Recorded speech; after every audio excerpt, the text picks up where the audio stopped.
I want to go to the state of program for Baylor softball since 2024 season just ended, and it ended with a 5-3 loss to Florida in the Super Regionals in Game 3, which is basically win or go home situation there. Like, winner of that game goes to Women's College World Series. And they were down 4-0, but they climbed back and made it 4-3, but then they gave up a run late. And they actually had a chance in the top of the 7th with no outs. Runners on first and second. Trying to do sacrifice bunt. It was poor execution. It was a pop in the infield. And you got Sharon Govan, your best hitter. She crushed that ball, but it was a loud out. So just imagine, and it was really close to a homer, like 10 feet away. And then Aaliyah Benford came up to the plate, and she got pop fly in the infield. And maybe hindsight's 2020 for them.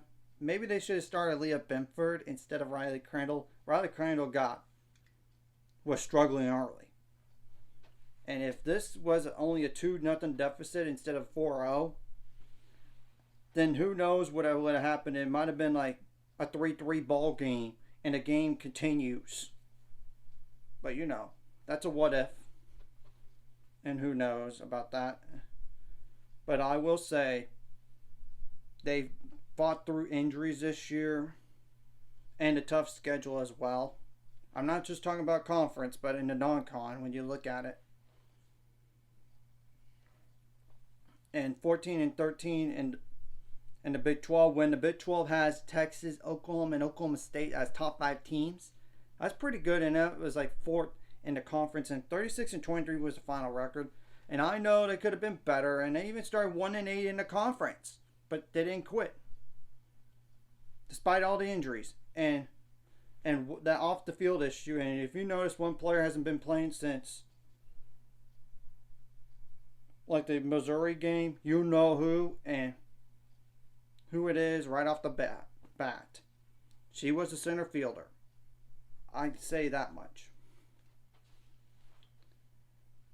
And of course, we did lose the series to Oklahoma State 2 out of 3, but it was like 4-1, 3-2 in the losses, and a 2-0 win. So, and a 4-1 loss was in 8 innings, by the way. So Baylor could have won that game, and same thing goes for the other Oklahoma State loss, and we got swept by Kansas. But those are combined 4 runs. I mean, 3-2, 2-0, and 1-0. That's probably the series that we want back the most in all this. Because they didn't even make the NCAA tournament. And we did lose to Texas Tech once, and it was close, 4-3 at home. And we also lost to Iowa State at home, 3-2. And we probably want those games back so we can improve that record even more. And who knows if we would have been, and we did lose to UT Arlington close in a midweek game. Of course, we got beat by Texas State. And like the UT Arlington game was like 4-3. But the Texas State game, Texas State's a good softball program. When you look at it, they were a regional team this year, so it's not like a bad loss by any stretch of the imagination. But still, it was not that close of a game like 6-1. Yeah, in San Marcos. And we did get beat by Utah too. That was a regional team, 9-1. But we beat BYU all 3 games, and we did not have Dariana Orm for most of the year. And the plan is try to find a way to get her a medical red shirt. I know they're trying to do that. If they could get her back healthy, and we could, in theory, return all the pitchers that we used this year into next year. That would really help a lot. And this is, of course, pending transfer portal.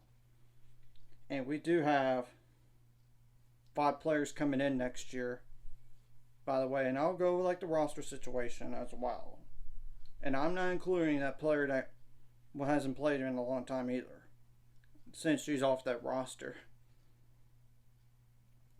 Yeah, like we do bring in a pitcher and 3 outfielders and an infielder. So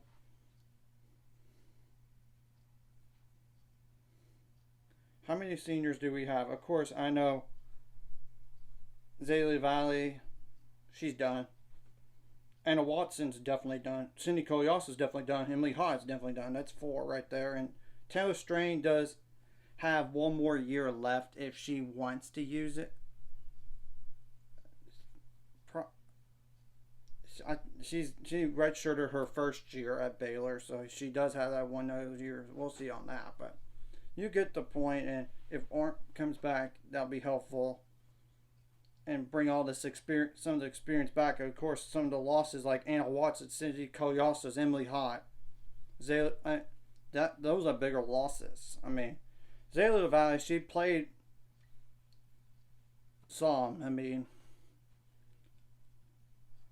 and we moved Kolyas to like third base at the time. So, and Taylor Strain's an outfielder. So, and I already know there's some good players in the portal already. When you transfer portal already.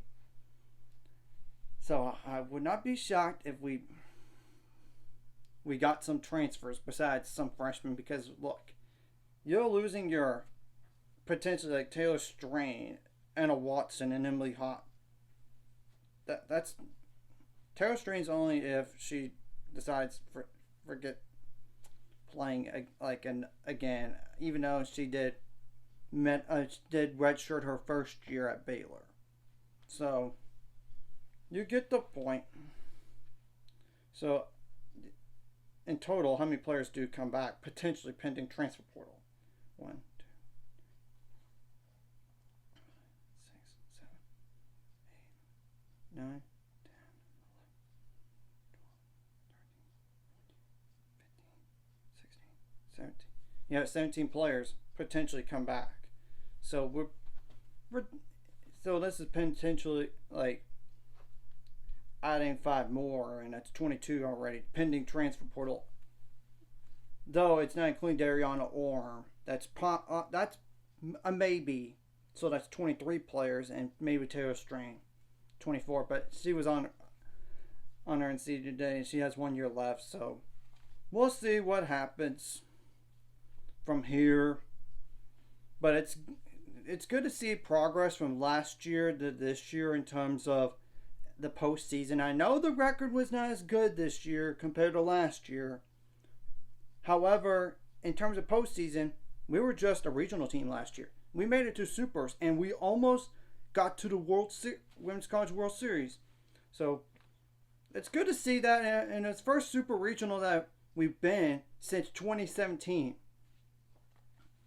We're going to have to wait and see what happens. I know they might look at some transfer portal players to add, especially to get some quality commodities in there.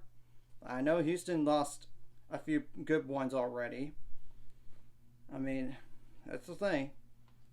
So anyways, if you like this content, hit the like and subscribe, and see you guys later on the road to 700 subscribers. Of course, ultimate goal, it's 1,000 or more. Somebody might have to, of course, like a video, comment video, really helps YouTube algorithm so more people could see it. Sharing the video does help as well, so more people could watch. And if you're watching and not subscribe, hit subscribe button, free notification bell as well. And I believe Glenn Moore is going to stick around at Baylor until retirement. I really do. He's like 58 years old, in his upper 50s. Unless he has like 3 losing seasons in a row, I do not see him getting fired at all. And some people were like, somebody get a new voice for Baylor softball. I'm like, softball is not the issue here. We're winning games. And I know it's not what they want in terms of like the season and everything, but look, this team fought back from injuries and the off-field situation to make a super regional. And I think that pretty much hushes them up. It's good for these players too to get some experience in these type of games here, like not just regionals but super regionals. So hopefully they could carry on that experience, that the players that could come back can have really helped this team for next year. So we'll have to wait and see what happens in the off season.